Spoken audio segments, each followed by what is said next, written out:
எனக்கு இந்த படத்துல நடிக்க ஆரம்பிச்ச அப்போ ஃபர்ஸ்ட்டு ஏற்பட்டது ஒரு குற்ற உணர்வு தான். ஒவ்வொரு சீனும் நடிக்கும்போது, "ஏய்! நிஜமாவே இப்படி நடந்திருக்குதா?" அப்படிங்கிற மாதிரி. மிக, மிக, மிக அழகான நடிகர்களில் உலகத்தில் அவர் ஒருவர்ன்னு சொல்லலாம், மிக முக்கியமானவர் சொல்லலாம். யா யா யா ஏய் மேடி! ஏனுங்க, நாங்க சொல்றோமுங்க அப்படி இதெல்லாம் நீ கேட்காமயே நின்னுட்டு இருக்க. ஐயோ! இது என்ன இந்த ஆளு விட்டா நம்மள விட கோயம்புத்தூர் ஸ்லாங் நல்லா பேசிடுவாரு போலருக்கு. அப்படிங்கிற மாரி ஒரு experience.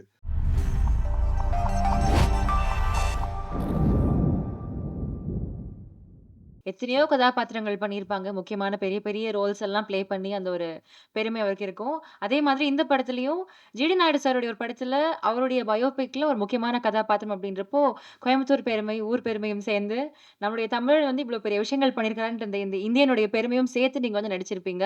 So how was it working sir? இந்த படத்துல நடிச்ச அனுபவத்த பத்தி நீங்க ஷேர் பண்ணணுன்ற ஆசை. ஒரு சில வார்த்தைகள் ஃப்ரம் யூ சார் வாங்க.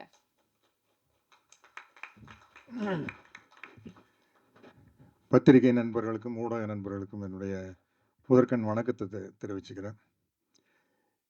எனக்கு இந்த படத்துல நடிக்க ஆரம்பிச்ச அப்போ ஃபர்ஸ்ட்டு ஏற்பட்டது ஒரு குற்ற உணர்வு தான். ஏன்டா கோயம்புத்தூர்லயே பொறந்து வளர்ந்துக்கிற, இவ்வளோ நாள் போய் நீ ஜிடி நாயுடு மியூசியத்த நீ பார்க்காம இருந்திருக்கிறியே அப்படின்னு ஒரு ஃபீலிங்.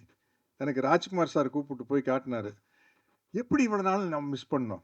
எங்களுக்கு ஸ்கூலுக்கு போறப்பங்க சைக்கிள்ல போறப்ப நம்மளுக்கு 2 விஷயம் தான் தெரியும் தாத்தா பத்தி. ஏதோ ஜிடி நாயுடுன்னு ஒருத்தரு இன்ஜெக்ஷன் போட்டு இவ்வளோ பெரிய பப்பாளி பழம் பண்ணியிருக்கிறாராமா. அது ஒண்ணு. அப்புறம் வந்து ஒரு ரேசர் மோட்டர் ஏதோ ரேஸ் ஆகும்னா, அத வச்சு அதுவே சேவ் பண்ணி விட்டுருமாமா.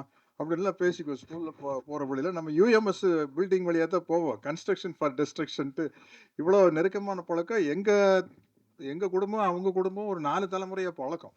அது வேற. ஜிடி நாயுடு சார் படமா பண்றாருன்னோன, நம்ம டைரக்டர் கிருஷ்ணா சார் வந்து சப்ஜெக்ட் சொன்னாரு. அரவிந்த் சார் வந்து சொன்னாரு.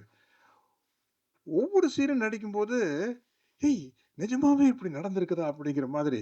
ஏன் இந்த படம் கமர்ஷியலா பெரிய ஹிட் ஆனா, ஒரு சராசரி கமர்ஷியலான ஒரு சக்சஸ்ஃபுல் படத்துல என்னென்ன எலிமெண்ட் இருக்குமோ, அந்த எலிமெண்ட்ட விட இது அதிகமா இருக்குது.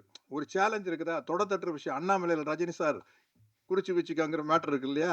அதெல்லாம் ரியலாவே நடந்திருக்குது. அப்புறம் ஃபர்ஸ்ட்டு நான் வந்து ஸ்டண்ட் ஆன விஷயம் வந்து, மாதவன் சார் வந்து மிக, மிக, மிக அழகான நடிகர்களில் உலகத்தில் அவர் ஒருவர்ன்னு சொல்லலாம், மிக முக்கியமானவர் சொல்லலாம். அவரு வந்து நாங்க 2 பேரும் ஒரு ஹோட்டல்ல ஸ்டே பண்ணியிருந்தோம். இவரு என்ன பண்ணாரு, கூட மேக்கப் மேன் மத்த டிபார்ட்மெண்ட் யாரையும் கூப்பிட்டு வந்து இவரு மட்டும் பெல் அடிச்சு கதவ தட்டிக்கிறாரு. திறந்தா ஜிடி நாயுடு சாரினுடைய லாஸ்ட் கெட்டப்ல நிக்கிறாரு. யா யா யா ஏய் மேடி! என்ன இது அப்படிங்கிற மாரி அது நம்ம மேக்கப் டிபார்ட்மென்ட்டுக்கும் அதனுடைய பாராட்டுகள சொல்லணும். அவ்வளவு பெரிய சேஞ்சுங்க. அவ்வளவு டெடிகேட்டடா அப்புறம் அடுத்த நாள் ஷூட்டிங் போகையில நம்மளுக்கு வந்து உள்ளுக்குள்ள ஒரு சேலஞ்சு. ஏன்னா நம்ம கோயம்புத்தூர்காரன் நம்ம. கோயம்புத்தூர் ஸ்லாங் நம்ம ஆளு என்ன பண்றாருன்னு பார்த்துரலாம். மேடை எப்படி பேசுறாருன்னு பார்த்துடலான்னா, கரெக்ட்டா ஏனுங்க, நாங்க சொல்றோமுங்க அப்படி இதெல்லாம் நீ கேட்காமயே நின்னுட்டு இருக்க. ஐயோ! இது என்ன இந்த ஆளு விட்டா நம்மள விட கோயம்புத்தூர் ஸ்லாங் நல்லா பேசிடுவாரு போலருக்கு. அப்படிங்கிற மாரி ஒரு எக்ஸ்பீரியன்ஸு. அப்புறம் லைனா சொல்லிட்டு போலாம். அரவிந்த் சார் வந்து இதுக்காக எடுத்துக்கிட்ட மெனக்கெட்ட விஷயம் வந்து பெரிய விஷயம். அரவிந்த் சாருடைய ஒர்க்கு. ஜிடி நாயுடு சாருடைய பெருமைய சொல்லணும்னா, தமிழ்நாட்டிலேயே பெரிய பாலத்துக்கு வந்து ஜிடி நாயுடு சார் பெருத வச்சுக்கிறாங்க கோயம்புத்தூர்ல. தமிழ்நாட்டிலயா? இல்ல சவுத் இண்டியாலயா? தமிழ்நாட்டுல உறுதி. அது நாங்க ஷூட்டிங் நடத்திருக்கையில அன்றைய முதல்வர் திரு ஸ்டாலின் சார் அவர்கள் வந்து அந்த பாலத்த திறந்து வச்சாரு. எல்லாம் அவங்க ஃபேமிலி எல்லாம் கூப்பிட்டு போய் பெரிய அளவுல மரியாதை பண்ணாங்க. நீங்க யாரு எப்ப கோயம்புத்தூர் போனாலும் அந்த மியூசியத்த போய் பார்த்துருங்க. அப்புறம் ஒவ்வொரு படத்துலயும் வந்து அதாவது ஒரு மேல் ஆக்டருக்கு வந்து கெட்டப் போடுறது ஈஸி. இல்லையாங்க மேடை? நம்ம தாடி வைக்கலாம், தாடி எடுக்கலாம், இது விக் அப்படி. பட் ஒரு ஒரு லேடி ஆர்டிஸ்ட் அது எஸ்பெஷலி ஹீரோயினா இருந்துட்டு படத்துக்கு படம் ஒரு வேற மாதிரி கேரக்டர் பண்றது ரொம்ப கஷ்டம். அது துஷாரா விஜயன் சூப்பரா பண்ணிட்டு இருக்காங்க. நான் முதல்ல இருந்து பார்க்குறேன். இப்ப அவங்களோட இன்னொரு படம் நடிக்கிறேன். அந்த படத்துக்கு இந்த படத்துக்கு கேரக்டருக்கு சம்மந்தமே இல்ல. நீங்க மேடை நீங்க பாருங்க. ரங்கநாயகி வேற, அது வேற. ஆமாமாமா. அப்புறம் இந்த படத்தினுடைய தயாரிப்பாளர்கள் விஜய், முருகன் அவங்கெல்லாம் நம்ம அதாவது பாகுபலி அடிக்கையில பிரபாஸ் சொல்லுவாரு. அந்த புரொடியூசருக்கு வந்து வேடிக்கை பட்டுருப்பாங்க. "பாருங்க சார், வேற யாரோ படம் எடுக்கிற மாரி ஜாலியா வந்து நிக்கிறாங்க சார். எல்லா செலவு அவ்ளோ செலவாயிட்டு இருக்குது. அவரு வந்து அந்த புரொடியூசர் வந்து யாரோ படம் எடுக்குறாங்கப்பா, ரொம்ப செலவு பண்ணியில்ல." அப்படிங்கிற மாரி அதே மாரி தான் இவங்க 2 பேரும். இவங்க 2 பேரும் இருக்கிற சந்தோஷத்த பார்த்தா, வேற யாரோ எக்கச்சக்கமா செலவு பண்ணி எடுத்து, இவங்க வந்து ஜாலியா வேடிக்கை போட்டு, "நல்லா மாட்டுனாயா" அப்படிங்கிற மாதிரி ஒரு ரியாக்ஷன்.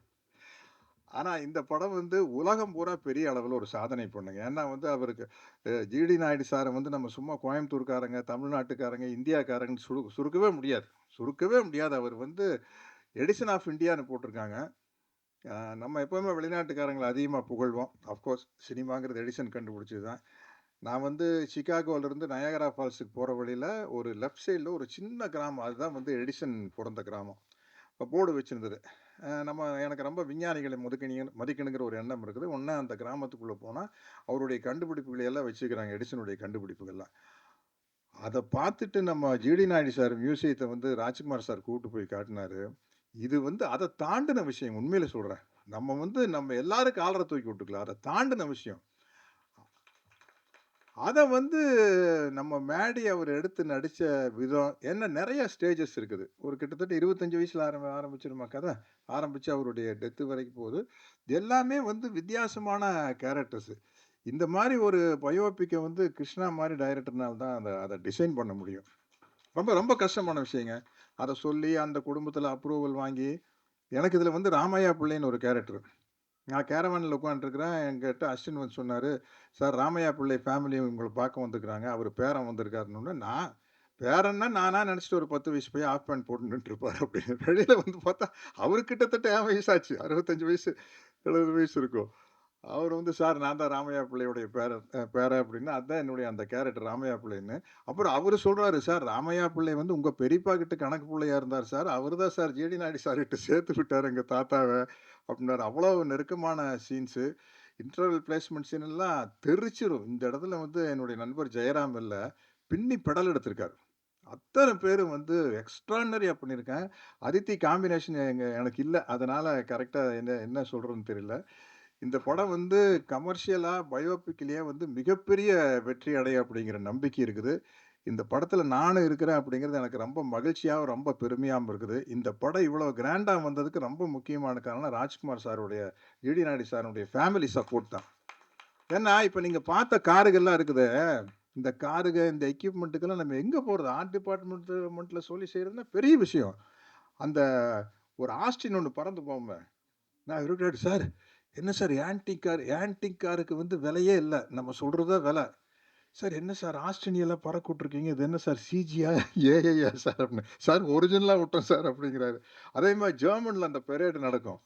பெரேடு நடக்குது. நான் கேட்ட அரவிந்த் சார்கிட்ட, "சார் இது என்ன சார் சிஜியா? ஏஐயா?" அப்படின்னேன். "இல்ல சார் புதுசா ஒரு டெக்னிக் வந்திருக்குது. 2யும் சேர்ந்து விட்டு அதுக்கு பேரு ஹைபிரிட் சார்" அப்படின்னாரு. இப்படி பல டெக்னிக் வந்து இந்த படத்துல புதுசு புதுசா எப்படி ஜிடி நாயுடு அவர்கள் வந்து பல பல புதுமையான விஷயத்த கொண்டு வந்தாரோ, அது மாரி இந்த படம் வந்து பல புதுமையான விஷயங்கள கொண்டு வந்திருக்குது. இந்த படத்த வந்து உலகமே பார்த்து வியக்கப் போகுது. அதுக்கு காரணம் ஜிடி நாயுடு அப்படிங்கிற அவருடைய கேரக்டரும், மேடையினுடைய எக்ஸலன்ட் பெர்ஃபார்மன்ஸ் தான். அவர் லைஃப்ல வந்து இது ஒரு மைல்ஸ்டோன்னு சொல்லலாம். ராக்கெட்ரி படம் பார்த்தேன். கொஞ்சம் சுயநலமா நம்ம ஊர்க்காரர்ல ஜிடி நாயுடு கோயம்புத்தூர்காரருங்கும்போது கொஞ்சம் எக்ஸ்ட்ராவா 2 புட்டு போடுறது தான். அதனால வந்து இல்ல அவ்வளோ வெரைட்டியான சீன்ஸ் நீங்க பாருங்க ஒரு சினிமா கதை எழுதினால் கூட என்ன எழுதுவீங்க? இல்லையா? அங்க வரலையா?